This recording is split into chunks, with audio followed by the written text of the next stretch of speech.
te cuento, cuando yo empecé a escribir el libro, se me planteó una cuestión. ¿Por qué hay gente que le suelen pasar siempre cosas buenas en la vida y hay otras personas que uno escucha sus vidas y uno dice, qué pena, qué desastre, qué mala suerte, siempre han ido las cosas mal? Y como psiquiatra me paso la vida observando la vida de las personas. Hay gente que le van siempre las cosas relativamente bien y hay gente que siempre sufre. Y empecé a investigar el factor suerte desde un punto de vista científico, desde un punto de vista emocional, desde un punto de vista psicológico, energético, espiritual, un poco, y llegué a una conclusión. Decía Séneca que la suerte es donde confluyen la preparación y la oportunidad. Es decir, la gente preparada, la gente que se forma, es capaz de visualizar mejor las oportunidades.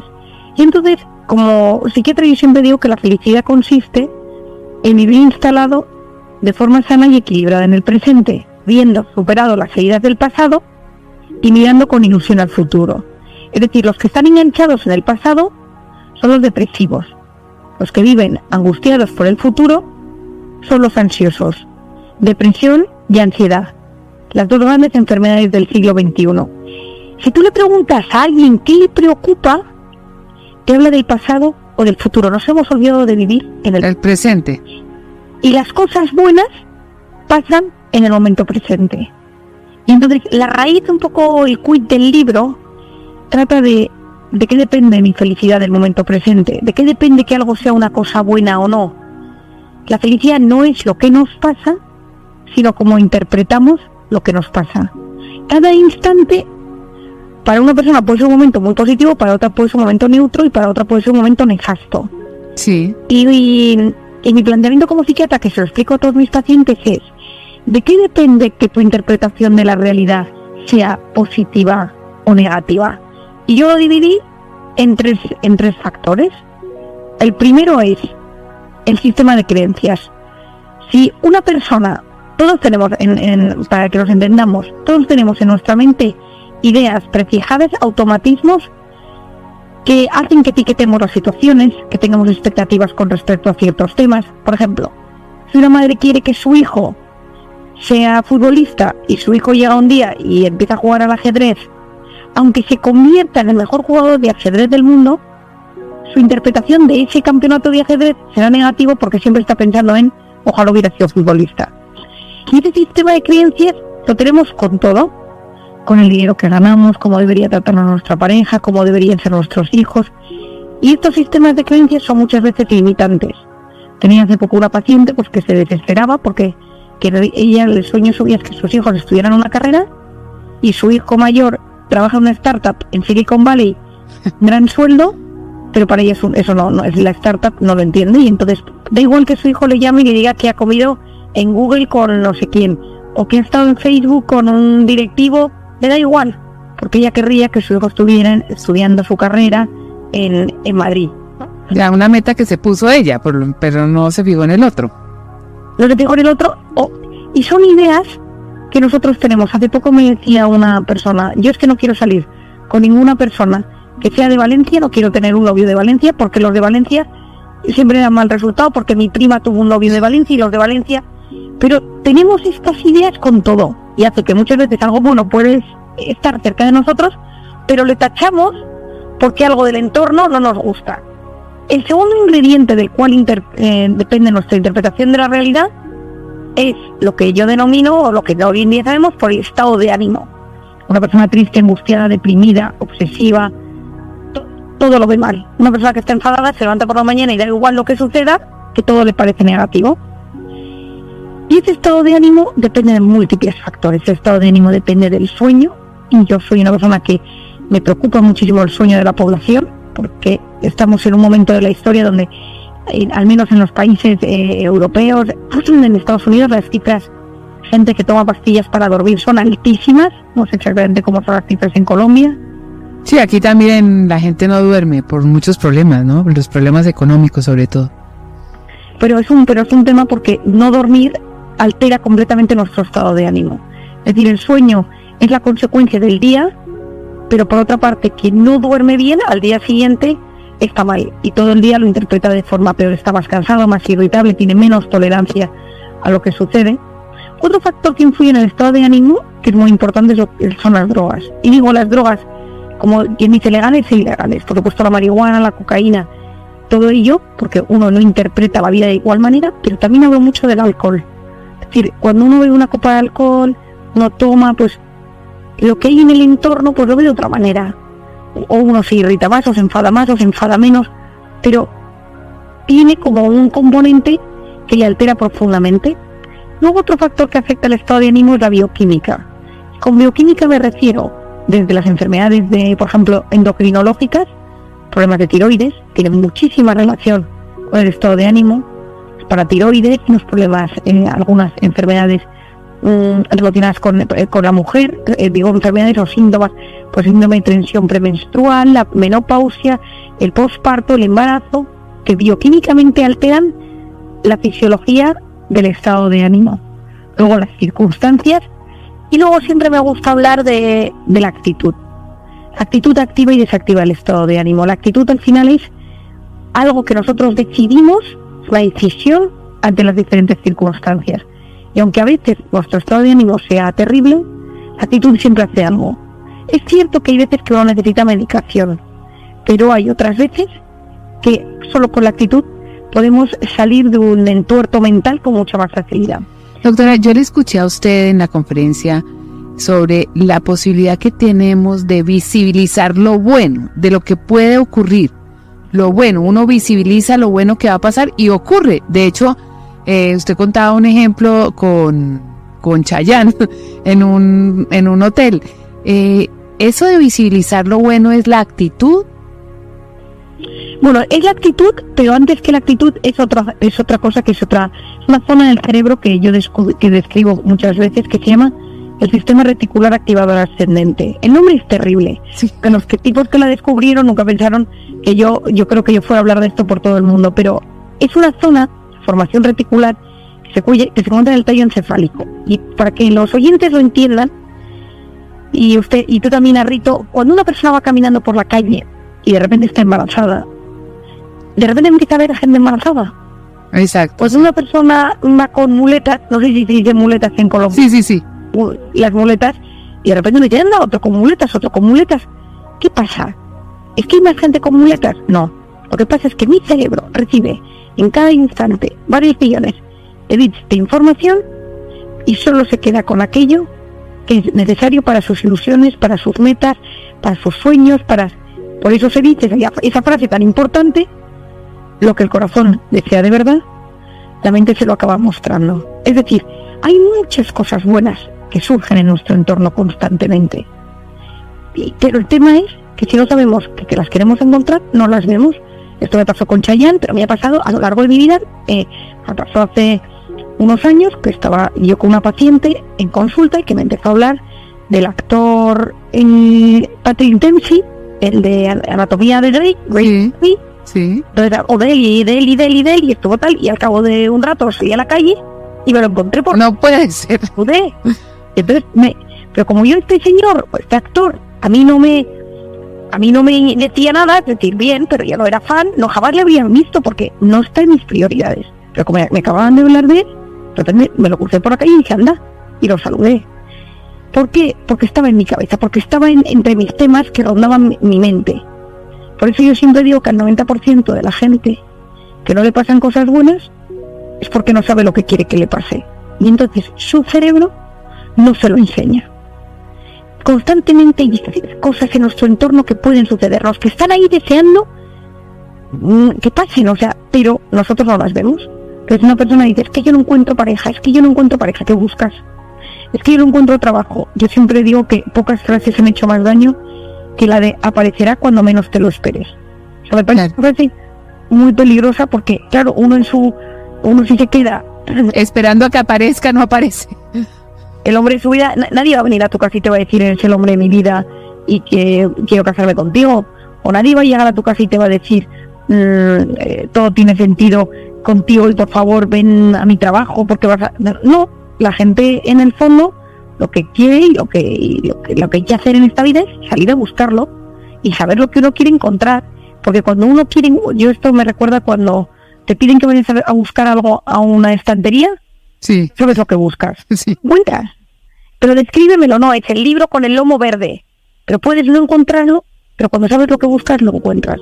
Entonces, si esto nos pasa con cosas tan pequeñas como cuando nos piden encontrar algo en un cajón, ¿cómo será eso cuando no tenemos que encontrar algo bueno en la vida?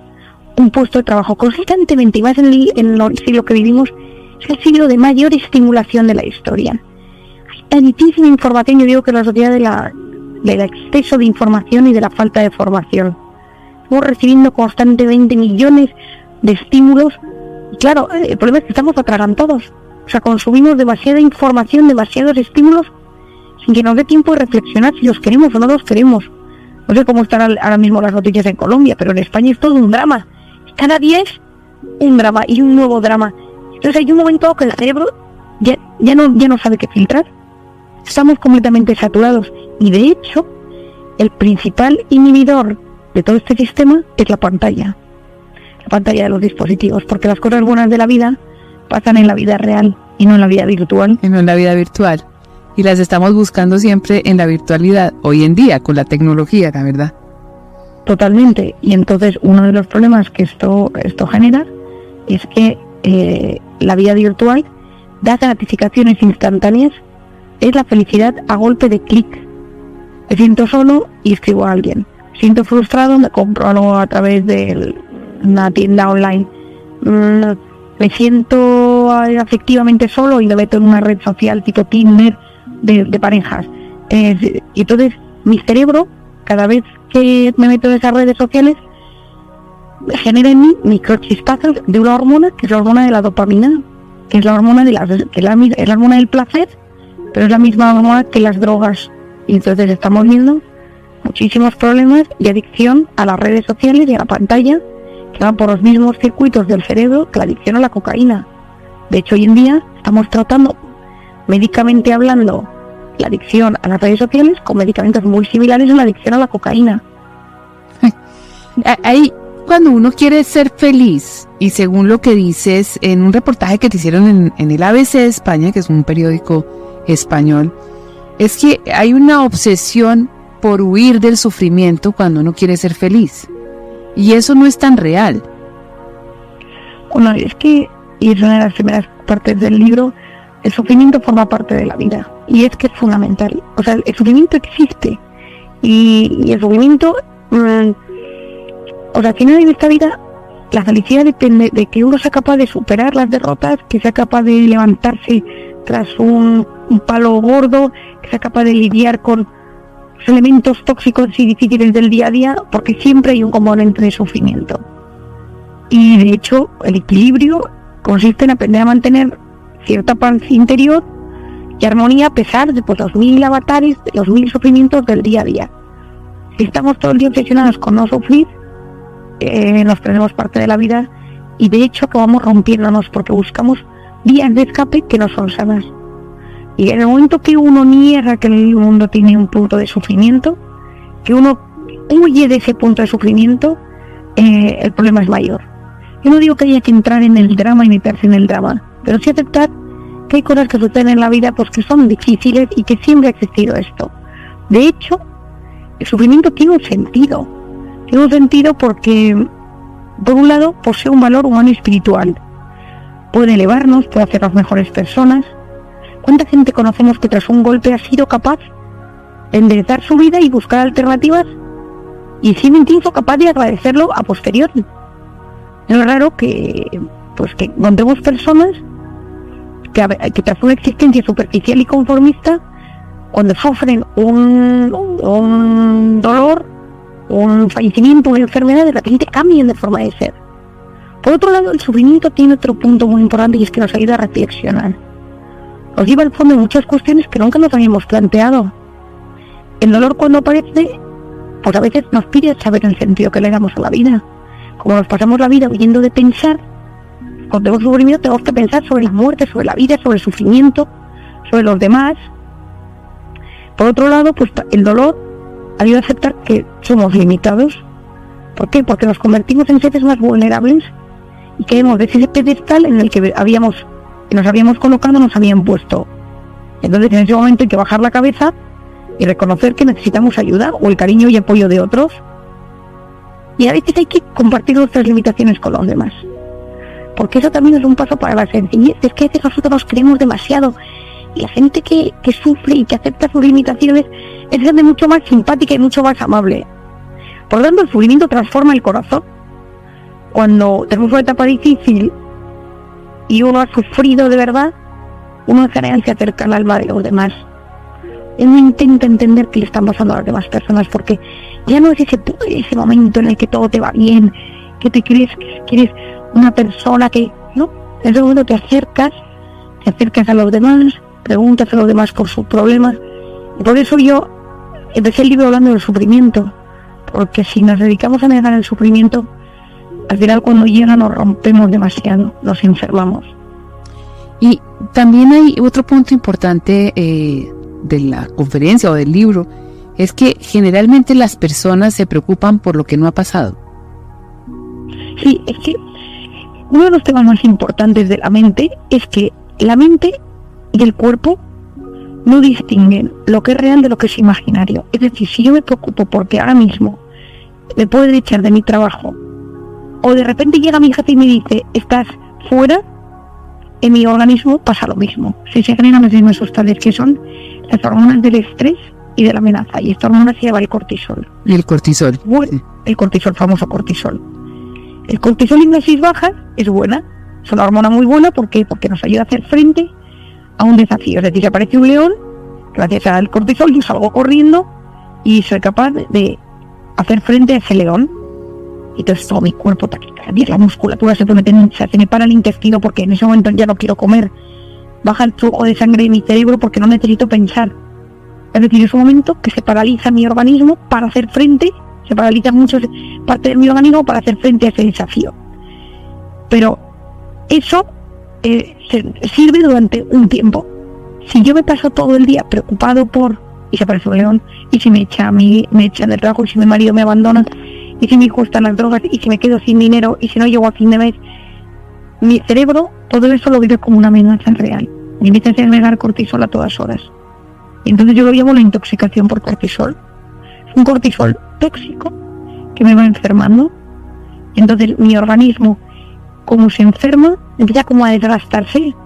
Cortisol, cuando es bueno, es un potente antiinflamatorio.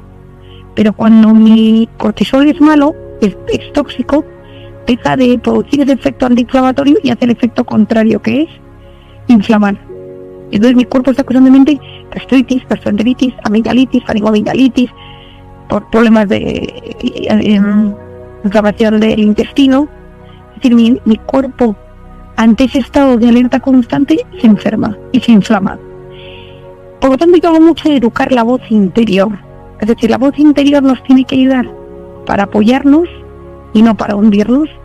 Que todos tenemos una voz que comenta y que va diciendo: mira, has engordado, no te haces caso a tu marido últimamente, solo su jefe no te valora.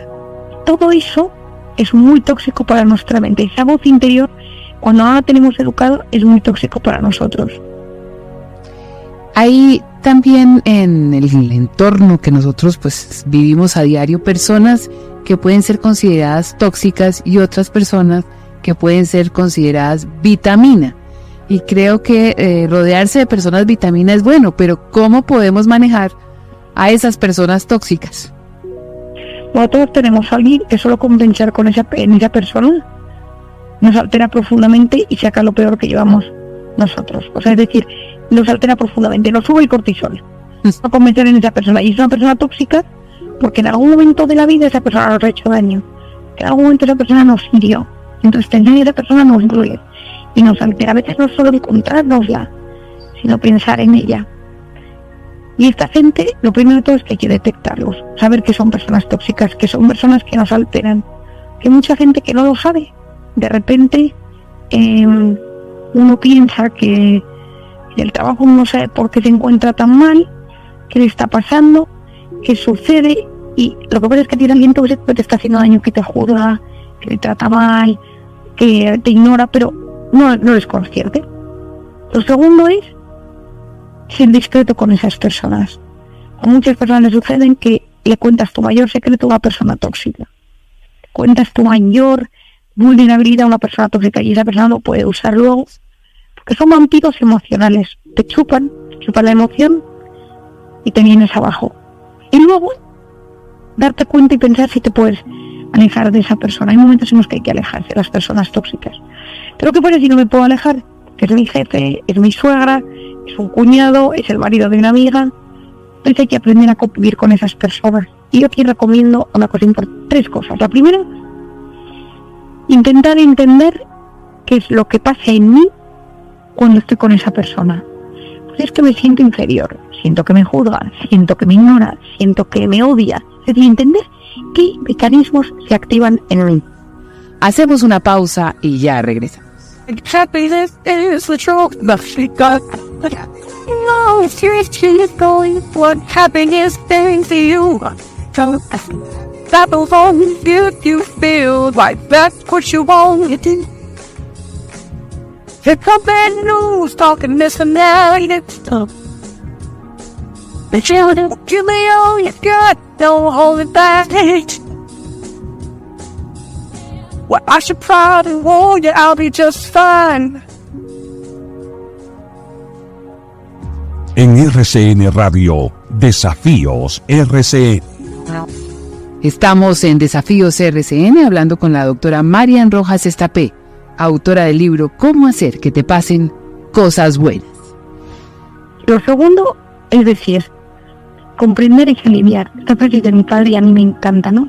Muchas veces cuando uno comprende por lo que están pasando las demás personas, uno dice, bueno, ya lo entiendo. Es que su marido está enfermo, es que su hijo está en las drogas, es que tiene un problema enorme de salud. Pero cuando tenemos que entender y ponernos a veces en los zapatos, en la piel de las otras personas. Y la tercera es perdonar. Un corazón resentido no puede ser feliz. Hay que perdonar, es una apuesta fuerte. Yo estuve trabajando en Camboya, sacando niñas de la prostitución infantil, y lo que cambió mi vida, lo que hizo que yo me diera cuenta que esas niñas violadas, sacadas de la prostitución, tenían futuro, fue cuando una niña de 12 años me dijo, si no aprendemos a perdonar, no somos capaces de ser felices. Y me explicó cómo ella había llegado al perdón y un proceso suyo interior impresionante. Y entonces esta niña me dio una lección magistral y me dijo, pero nosotros perdonamos.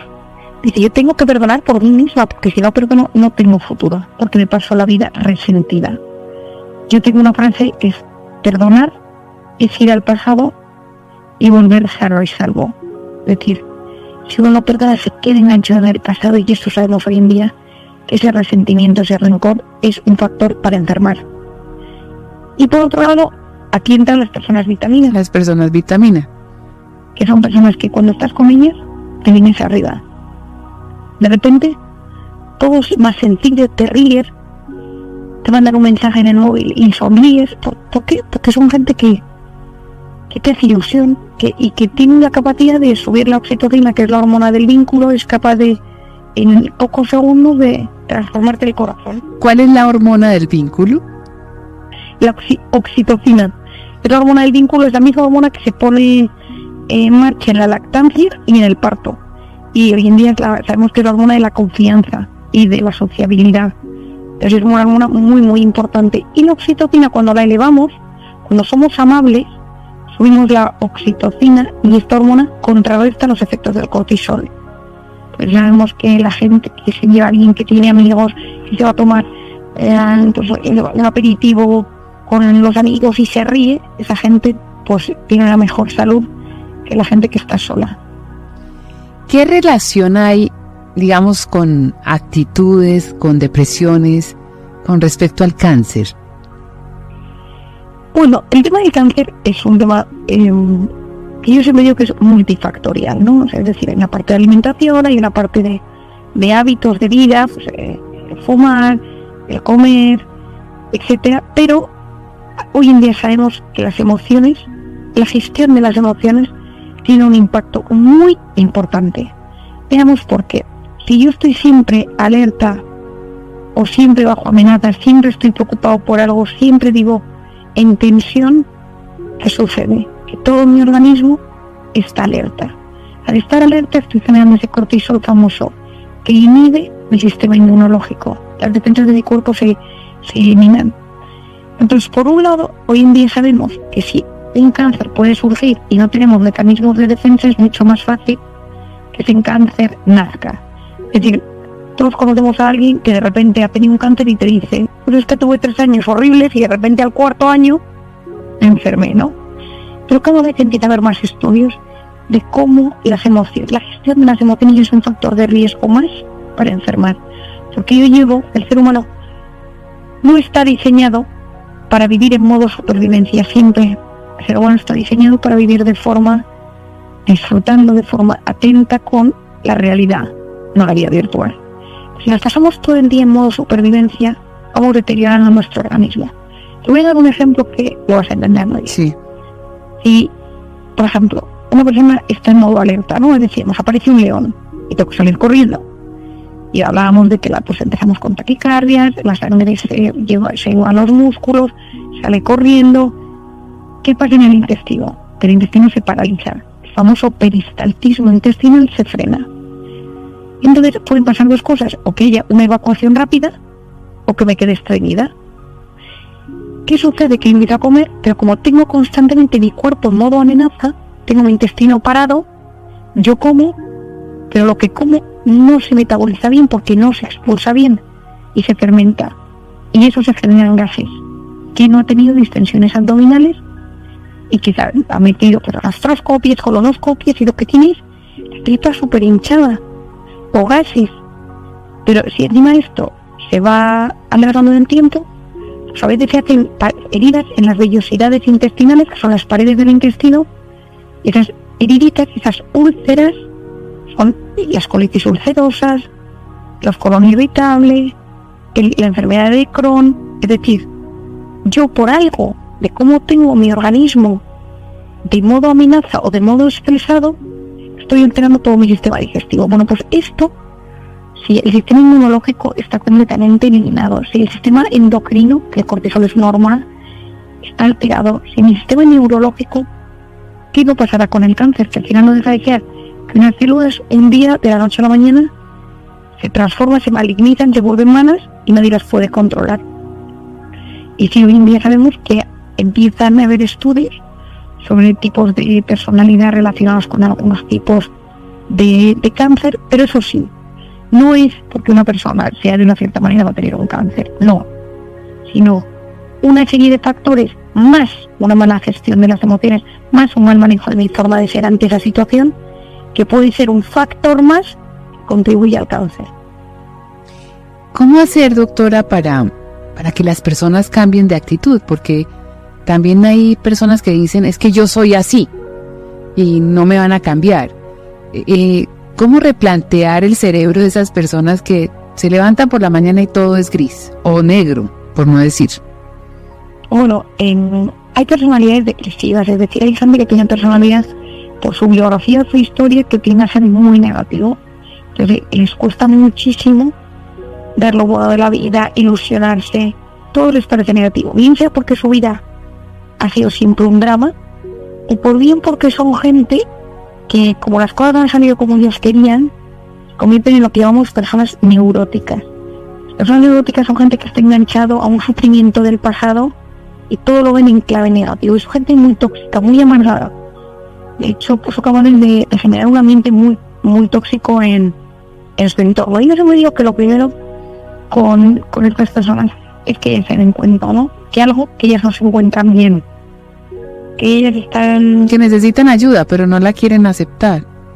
Claro, y entonces yo a veces voy a la parte física. ¿Qué te duele? Porque a mí yendo a la parte física, pues siempre les duele algo, a esta gente siempre les duele algo.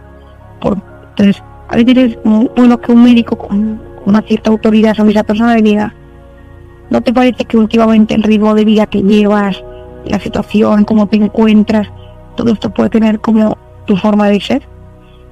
Hay gente que no se les ayuda, y en esta vida yo siempre digo que el 50% del tratamiento, de mis tratamientos, dependen de que la persona que yo tengo delante se deje ayudar y diga, yo quiero salir de esto, yo quiero mejorar, yo quiero... Si uno lo quiere, yo cuando a mí me trae una consulta un paciente que no quiere curarse, que es un trabajo en general muy en balde, porque es muy difícil convencer a alguien de una cosa de estas. Eso no es genético, porque a veces digamos, en la leyenda popular dicen, no, es que el papá, el abuelo, el tatarabuelo era así y eres así. Efectivamente, hay una parte genética, pero hoy en día conocemos lo que se llama la neuroplasticidad del cerebro, es decir, desde hace varios años se sabe que el cerebro se puede transformar, se puede cambiar, pues podemos generar nuevas neuronas con nuestra actitud, es decir, que es verdad que la personalidad nos predispone. Hoy en día sabemos que hay maneras de cambiar nuestro cerebro, pero cambiarlo de verdad, es decir, de generar nuevas neuronas, de generar nuevas conexiones, solo por la actitud ante la vida. O sea, las neuronas no se mueren, se pueden transformar. Cuando yo estudié la carrera se morían y se morían, pero ahora ya se ha descubierto lo que es la neurogénesis, que es que podemos generar nuevas neuronas, y una de las maneras que sabemos para generar nuevas neuronas es el optimismo. Sabemos que el optimismo activa células embrionarias transformándolas en neuronas para el cerebro. Es impresionante. Esto antes no se sabía, pasa lo mismo con la genética. Cuando yo estudié la carrera, los genes eran los que teníamos. Pues en el año 2009, la doctora Elizabeth Blackburn de la Universidad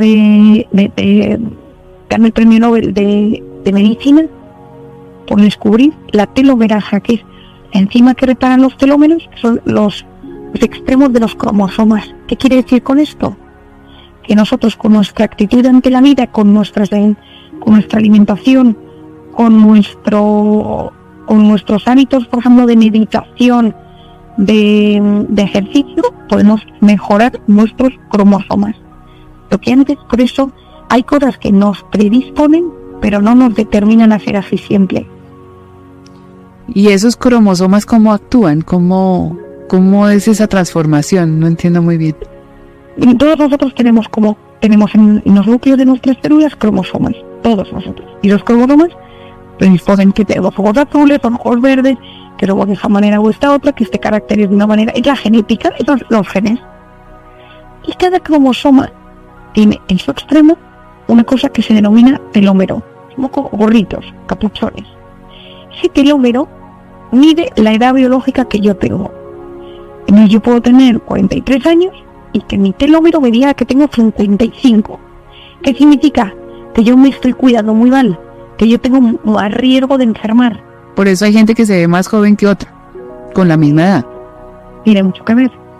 Entonces, esa gente, si una persona cuanto más cortitos tiene los telómeros, más probabilidad tiene de enfermar, de tener cáncer, enfermedades cardiovasculares. Entonces, claro, cuando esto se descubrió, se decía, bueno, pues nada, si una persona tiene los telómeros cortos, pues vivirá menos. Pero este médico descubre que los telómeros se pueden modificar, que se pueden volver a alargar, es decir, mejorar en la supervivencia, la esperanza de vida. Y ahora mismo estoy haciendo un estudio en mi consulta de los telómeros relacionados con la actitud ante la vida. Si podemos alargar los telómeros, mejorando nuestra gestión de las emociones y nuestra actitud. Todo está entonces en el cerebro. Uno puede como reprogramar el cerebro individual de cada uno. Uno se puede reprogramar. Muchísimo. Hoy en día sabemos que nunca, el último capítulo de mi libro se llama Nunca es tarde para empezar de nuevo. Hasta las circunstancias más dramáticas, los traumas más severos, es verdad que hay huellas que se quedan en nuestra alma, que se quedan en nuestra mente, en nuestra biología, pero el poder, lo que se llama la resiliencia, que es lo que descubre Boris Cyrulnik, un pensador francés de origen judío, cuando matan a toda su familia en un campo de concentración. Él se escapa y estudia medicina, psiquiatría, psicología. ¿Y qué descubre con su resiliencia? Que la persona puede sufrir mucho, pero rehacerse. Como sacar luego una mejor versión de sí mismo. Es decir, la resiliencia no es volver a lo que éramos después de un trauma o de un sufrimiento, sino sacar algo bueno, sacar una personalidad positiva a pesar de haber sufrido. No todo el mundo sufre de la misma manera. Para cada persona es distinto. Y además, el sufrimiento les hunde y a otros no. Y Boris Cyrulnik lo explica de una manera impresionante, el tema de la resiliencia. ¿Por qué? Porque él, en su libro Los gatitos feos, él descubre que uno ante el dolor se puede fortalecer por dentro y sacar algo mejor, y que el sufrimiento no tiene por qué predestinarte para tener una vida dramática si sabes sacar lo mejor que llevas dentro. Y yo sí que tengo bastante trabajo con esto, ¿no? Con esta capacidad de sacar lo mejor que lleva una persona dentro, el diamante que lleva dentro, a pesar de ese dolor y ese sufrimiento. Eso también nos lleva también a esta generación, a los jóvenes que no tienen esa tolerancia al fracaso, que todos son como ganadores porque los referentes que tienen pues son lo que ven en las redes sociales, los triunfadores, los que ganan dinero siendo youtuber, y no tienen esa resistencia a ese fracaso, no lo soportan. Los jóvenes hoy en día, como ante el aburrimiento y ante el estrés, tienen la vía de escape, que es la pantalla, no tienen tolerancia a la frustración, porque ellos no saben gestionar el aburrimiento y el estrés. Ellos, si están sin hacer nada, llegan a un trabajo y de repente es súper emocionante, lo dejan al día siguiente aunque no tengan otra cosa. Yo cuando estudié la carrera y vamos a trabajar, uno se pone a trabajar donde fuera, en las condiciones que fueran. En mí la gente exige muchísimo porque o siente constantemente cosas, que decía, ¿no? Esa drogodependencia emocional, o no se activa lo que hay en el interior. ¿Qué es drogodependencia emocional? La necesidad constante de llevar al cerebro emociones intensas, es decir, somos adictos a emociones intensas, a situaciones que tienen muchísima carga emocional, que las cosas de repente pues un videojuego, una comida, ir por la noche, un concierto, todo tiene que tener un componente muy intenso, si no la gente se aburre. O sea, los chicos hoy en día se aburren con muchísima facilidad. Cuesta mucho que presten atención a una persona que está dando una conferencia, que estén tranquilos en un sitio donde no se puede tener un teléfono, se ponen inquietos, no saben qué hacer. Entonces, solo se frenan, su cerebro necesita constantemente emociones cada vez más fuertes. Bueno, ¿cuál es el remedio para esta sociedad, tanto española como colombiana, la del mundo entero, para que tengamos unos humanos sanos mentalmente? Lo primero es que hay que parar, hay que frenar. Hay que frenar para conectar con el interior de uno mismo, conectar con la trascendencia de la vida, darle un sentido a las cosas que hacemos. Como la sociedad perdió el sentido, hemos sustituido sentido por sensaciones. Sensaciones, lo del alcohol, los masajes, el sexo, cosas que no son malas, pero son negativas cuando sustituyen el verdadero sentido de la vida. Hay que volver a los valores. Los valores son aquellos que nos guían en los momentos de caos y de incertidumbre, en los momentos que todo se desmorona. Tener unos valores bien asentados, formarnos, hacer las cosas. Yo digo que en esta vida hay que saber. Si quiero ser médico, saber. Si quiero ser arquitecto, si quiero ser periodista, si quiero ser instagramer, tengo que enterarme. No puede ser que no nos formemos. Y hay demasiada información superficial y hay que formarse en lo que realmente es importante. Uno es trabajar también la voluntad, el orden y la constancia. Ser personas respetuosas en lo que hacemos, tomarnos las cosas en serio. España se dice no ser chapucero. Sí. No ser las... Aquí se dice chambón. Se entendió, o sea, es el mismo concepto, ¿no? Luego, ilusionarnos, tener un proyecto de vida. Nunca hemos tenido tantas posibilidades para hacer cualquier cosa. En un minuto podemos hablar con cualquier rincón del mundo, podemos conectar, escribir, saber lo que están haciendo los famosos en las redes sociales, conectarlos, es decir, tenemos muchísimas posibilidades de conseguir que nos pasen cosas buenas en la vida. Pero hay que volver a ilusionarse con unos valores bien asentados, y eso siendo capaz de educar nuestras emociones. Es decir, las emociones hay que gestionarlas, no podemos ser esclavos de lo que sentimos en cada momento. Ahora me siento bien, ahora me siento mal, ahora me cae bien, sino que también tenemos que saber gestionar los momentos muy buenos y los momentos muy malos. Hay una explicación que usted da sobre la voluntad, que son mucho más exitosos los que tienen fuerza de voluntad. Mi padre escribió un libro que se llamaba La conquista de la voluntad, que vendió varios cientos de miles de ejemplares, Y él tiene una frase que es: una persona con voluntad llega más lejos en la vida que una persona inteligente. Es decir, él lo que se dio cuenta y en lo que investigó era el rol de la voluntad. Que es la voluntad, la capacidad de posponer la recompensa. Si yo quiero que todo me salga hoy y ahora y yo soy capaz de esperar, no tengo voluntad. Hoy en día hay estudios de neurocientíficos que reconocen que la gente que tiene voluntad, que tiene un autogobierno, esa gente es mucho más feliz que la gente que siempre es esclavo de sus impulsos y de sus apetencias. Por eso, enseñar a los niños desde pequeños a decir que no. Si me apetece esto, lo pospongo adentro de un rato y voy educando mi organismo y mi cerebro. Y hay un experimento que se hizo con los niños, o sea, con los dulcecitos. Yo la escuché en la...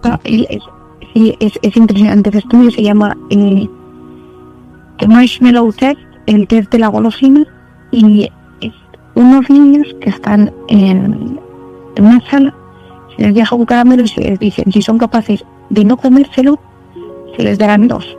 Entonces van viendo los niños que actúan de una manera u otra, y este escritor, el libro, los va siguiendo durante varios años, me parece que hasta 35 años, y lo que va viendo, lo que ganan, el trabajo que tienen, el tipo de matrimonio, si consumen o no consumen droga. Y lo que él observa es que aquellos que fueron capaces de pequeños de posponer la recompensa, de posponer el comerse el caramelo, tenían una vida mucho más exitosa. Que hoy en día sabemos que aprender a controlar los impulsos, tener un buen autogobierno, es un indicador de una vida más feliz. ¿Cómo hacer que te pasen cosas buenas? Escrito por la doctora Marian Rojas Estapellas, médico psiquiatra española de la Universidad de Navarra. ¿Cuándo vamos a tener este libro en Colombia? Bueno, en principio, espero, si todo va bien, que en un par de meses pueda estar en Colombia. Ya me consta que está en México, va a salir en Chile y va a salir en varios países más de Latinoamérica. Y estoy hablando con editorial y yo espero que salga en Colombia lo antes posible. En España se agotó. En España se agotó. No sé, nunca esperábamos esta buena acogida y se agotó, pero ya, gracias a Dios, vamos por la 10ª edición y ahora ya vuelve a haber libros para que la gente que quiera los pueda leer y pueda aprender todo esto de lo que hemos estado hablando. Y luego un factor fundamental que es la unión de la mente y el cuerpo, que se habla mucho en el libro, de la somatización, ¿no? De los síntomas físicos derivados de estados de ánimo y de gestión de emociones.